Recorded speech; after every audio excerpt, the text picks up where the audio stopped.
Just as a disclaimer, we want you to know that some of the movies that we will be reviewing were shot in a different time and era where people of race and sex were not treated equally. We understand this and hope you do too. The movies or anything that happened on the sets are not the views of this podcast or what this show is intended to be all about. Exactly. And we want to give due diligence in presenting the movie and not the views of the cast or directors or anyone involved. But we also feel it's necessary to let the audience know some of the background information to get a feel for what was happening at the time of shooting the film. Again, we hope you understand that we do not agree with everything that went on, and we just want to give out the information. And with that being said, hope you enjoy the show.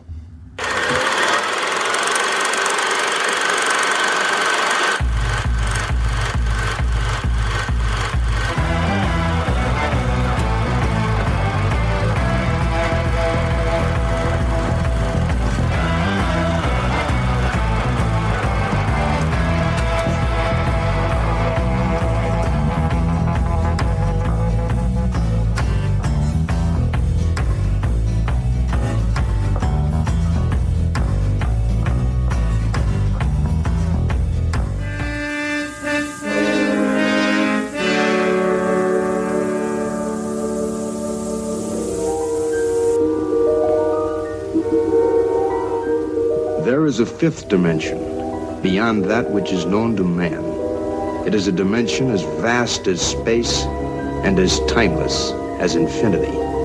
It is the middle ground between light and shadow, between science and superstition, and it lies between the pit of man's fears and the summit of his knowledge. This is the dimension of imagination. It is an area which we call the Twilight Zone.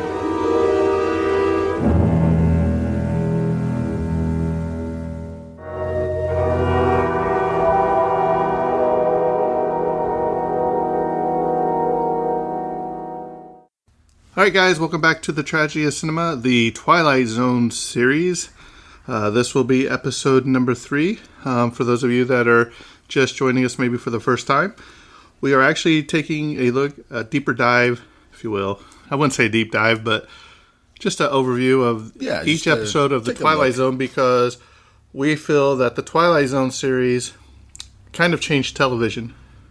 And maybe some of the movies that you can see were affected by some of the shorter versions of things that happened in the movies. Oh, absolutely. Does that make sense? I kind of slaughtered that how I wanted to say that, but you got the idea. So, we already did 2, so this is the 3rd episode, and this one was titled Mr. Denton on Doomsday. Terrence? Mr. Denton on Doomsday. You Doomsday. look like you're about in Doomsday. Original air date was October 16th, 1959. Terrence was just a wee lad back then. Such a wee lad, I didn't exist. Right, and this is different than our normal format because we all know that Rod Serling wrote about, I think, all of them, but like 13 episodes. So we're not going to go through all that. It's the black and white. They're all in black and white. The same cameras were used and all this. If something important happened, we'll throw it in there. But pretty much it's all the same. And we only highlight couple of the select actors or actresses that were in this. So, so first we have Dan Duryea. He played who? Terrence? Dan Duryea? Yeah. He's the main guy. Yeah. Right? Who was it? Denton. Yeah, I was going to say you better get this right. It was on the title. Right, Denton. Who plays the town drunk? Yeah. You have Martin Landau, who's been in a lot of stuff. He played Dan Hodling. And then you have Malcolm Atterbury, who played Henry J. Fate, which was very interesting. Play on words. Absolutely. So, Terrence, why don't you go give us a little bit of intro? Start. What's happening at the beginning when you turn this on after the Twilight Zone theme goes off. Let's see. Right at the opening, that's when he. It shows him, the town drunk, right? And he's just sitting outside the saloon, right? Well, he gets tossed out of the saloon. That's right. He gets tossed out the saloon, and then he looks pretty rough, though. He's got the straggly absolutely. beard. You can tell he's got some drinking stains or vomit on him. And then that's when a small posse kind of comes to him and starts heckling him. Yeah, they're the ones that threw him out of the thing. You know, they're like, "Sing for us. You want a drink?" That's right. Sing for us if you want a drink. Sing. Come on, sing. And he's like, no. And then he finally does it. And then it's just kind of like a sad sight. Go ahead. Start singing it, Terrence. Yeah. So he starts singing. He goes, "How dry I am. How dry I am." You do that pretty good. Nobody knows how dry I am. And what got me was there was always that, I guess you would call her the lady of the bar. She was just like, "Don't do it, don't do it." You could tell she's always worried about him. Lily, right? I think was her name. Yeah, I don't think I wrote that down. Miss something. I wrote it down somewhere. I think it's in here somewhere in these notes. I hand wrote these notes, so it's gonna be all. I'll be like, "What's this?" So he passes out in the street. Yeah. And right before the Twilight Zone entrance comes on, he's like, "Let me introduce you to the three players. There's Mr. Denton, there's Fate, and then let's introduce you to the third party, and there's a gun at his side." Yeah. You know what I mean? So he wakes up, and the one guy's outside, and he's like, "What's that, Denton?" He's like, "What's that in your hand?" He's like, "Well, I don't know. I don't know. Where'd you get that gun?" He's like, "Oh, so you want to fight, huh? You want to fight, So he's like, "No, I don't." He's like, "Well, I think it's time." He's like, "I said draw." He's like, "I'm going to make this easy on you." He's like, "I'm going to draw left-handed." Or whatever, Yeah. So Denton's like, and then you see Fate back there, and he's just kind of nodding, and Denton's drunk. He's waving around this thing, and it shoots the guy's hand. It shoots the gun out of his hand. And the guys are all like, "Whoa, Denton, that was amazing." He's like, "Come in, have a drink on us," at the bar.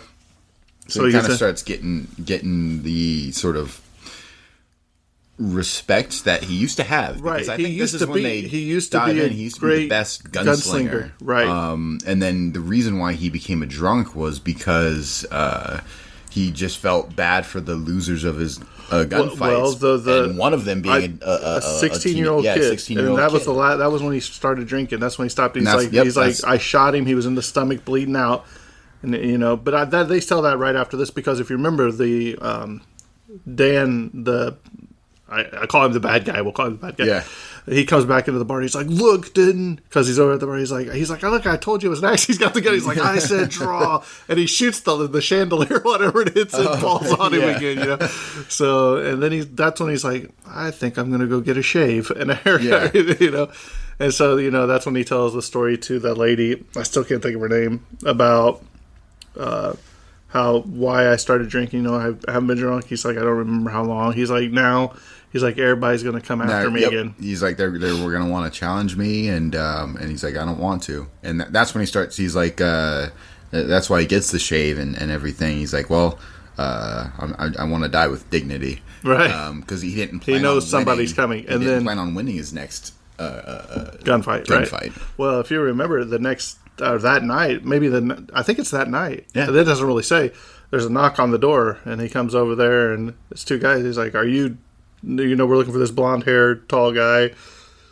He's like, "Are you Denton?" He's like, "Yeah." He said, "Well, what's his name?" He said, Pete will be here tomorrow night. And he said, at 10 o'clock, he said he wants to face you. Or he's like, that didn't, he shut the door. He's like, that didn't last long. It's only 24 hours after my shave, But it's at this time that the next morning he goes outside, and he's trying to shoot a can. And he can't hit it for nothing. He's got the shakes, right? He's trying to shoot it. He's got those drunk shakes. He can't hit this can. So he knows he's in trouble. So you see him that night. He's back in his room. He's packing up everything. He's getting out of town, and he sees outside, and there's the old peddler Henry J. Fate. Yep. And something I noticed when I was watching this, as I was trying to see what was on the side of his wagon the entire time, because it never says who he is. It doesn't. It said. What did it say? Dealer in everything. And then underneath it said Henry J. And you couldn't make out the last part very long. What I mean? I was trying to catch it. So I thought that was really good. Miss Smith was her name. Miss Smith. So he's like, "Well, you come over here." He's like, "I don't think you're he's like, "I know who you are. You're Mr. Denton. You're running away. You don't want to fight or whatever." And he's like, "Yeah." He's like, "I can't do it."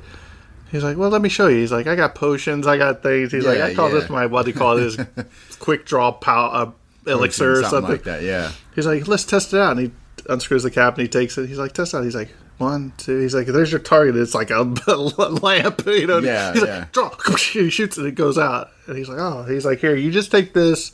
It'll last tonight, 10 seconds. 10 seconds. He's like, you take this right when he walks into the bar tonight for the last 10 seconds. He said, when Pete comes into the bar or whatever tonight, then you'll do it. The thing of it was,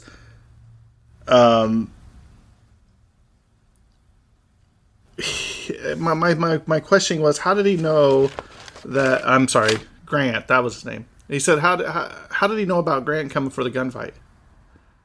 Oh well, unless it's a small town, because I think he knew his name had it returned had enough merit that like people were like, oh, so and so's back. I need to take this guy down, kind of thing. Like right, but I'm just saying, how did he know that? Hey, this guy's coming at 10 o'clock. Because he was the only one in that room with them two guys, unless they went to the bar and they started talking and that peddler was out. Because he had his carriage was always outside the bar. Yeah. So that's the only thing I can think of. Unless he's just fate and they played it as, hey, this is fate. And he knew. Yeah. It could just be fate. It could also be, it's a small town. People talk. That's it's what easy I'm saying. To find. Right?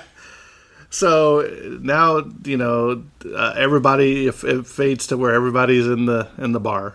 Everybody's just quiet, they're just there. And he's sitting at the bar, and all of a sudden, ding, here comes and you hear some horses come up, and the guy walks in. He's like, "Are you Denton?" He's like, "Yeah," and he's like, "Everybody from behind." He's like, "Take it outside." He's like, "Everybody from behind the bar. They're going to shoot inside the bar." So he's like, "All right." He's like, "I'm here to take you down." And so. He's like, all right, so he's like, I said draw. So he turns around and he starts unscrewing that thing and he starts shrieking it. And he turns around with this, and he looks, and the other guy in his hand has the same elixir. The same bottle empty in his hand. And they just look at each other like they both know. What's going to happen? So then the draw happens, and they both shoot each other in the hand. Right. They're shooting hand. Their shooting hand. In particular, and then he gives kind of like a little speech saying like, hey, we're both very fortunate, like that this is it, and like we'll never have to, raise our gun in anger ever again. Because he tells him, he's like, look, he's like, you're going to be fine. You got a story to tell your grandkids. He's like, that was the thing. He's those like, hands are going to be stiff. The fingers are going to be stiff. He was telling him like, it's a good thing you learned this lesson early. And then, instead of too late like I did. Right.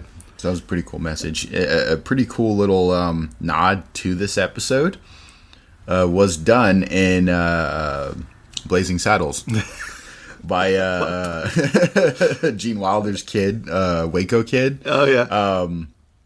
He was the top gunslinger until he was challenged by a 6-year-old, which led to him becoming an alcoholic. Right. So, but and then when he goes back outside, he's like, "Did you get him? Did you get him?" Because they're thinking, "Hey, we got the quickest draw." Because I heard the gunshots. Yeah. He's like, "No more than he got me." Exactly. He looks at Fate, and Fate's just sitting there smiling, and then Denton walks out and he's smiling, and I think. Fate, they both nod and they ride off. But I think the thing that stuck with me the most about this episode is what Rod Serling says at the end.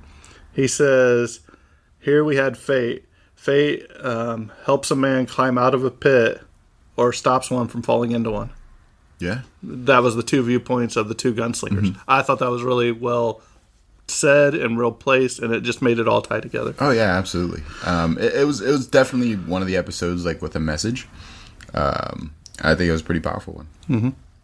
Well, there you have it. Like we said, these are short and sweet. If you haven't ever watched The Twilight Zone, please, you don't know what you're missing. It streams on Netflix. Hulu. And Netflix. It's on Netflix. Yeah, so it's on both Hulu and Netflix. So if you have either or I'm sure you can probably get it on YouTube these days too. Probably. And I'm pretty sure you have a friend or family who has Hulu, Netflix. You can just bum off of there if you don't have it. And by the way, if you need to know Terrence's Netflix account, his email is not. All right, well, thanks for listening, and we'll see you again soon. And that's a wrap on this episode. And cut.